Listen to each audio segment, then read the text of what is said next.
Habang abala ang girls, kausap na ni Kuya ang espesyal nilang bisita. Uy! Hello po. Hi, Kuya. Magandang araw.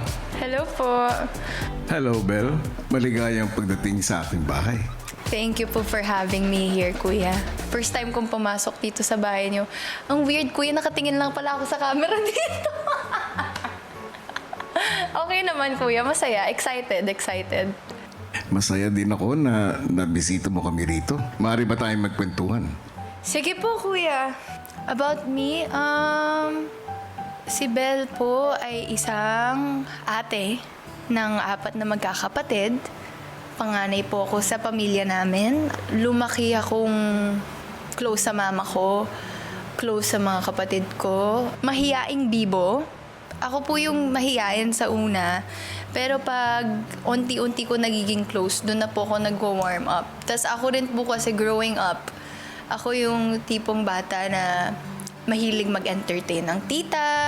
Yung pabibo po sa family, yung sumasayaw sa table. Ganun po ako growing up. Mahilig ko po talaga dates pa lang magpangiti ng tao, magpasaya ng tao. Yun naman talaga ang nagagawa mo pa rin hanggang ngayon. Grabe naman yan, Kuya. Sana po, Kuya. Yun naman po talaga yung wish ko. Ikaw ba yung tipong magaling o marunong na maglaro sa labas ng bahay? Mahilig po ako maglaro dati sa labas ng bahay. Marunong po ako magpatintero, Chinese garter. Yun po yung mga laro ko dati. Piko. Pero magaling ka ba sa mga larong kalye tulad ng tagu-taguan? Hindi ko alam, Kuya. Lagi po ako yung taya, Kuya.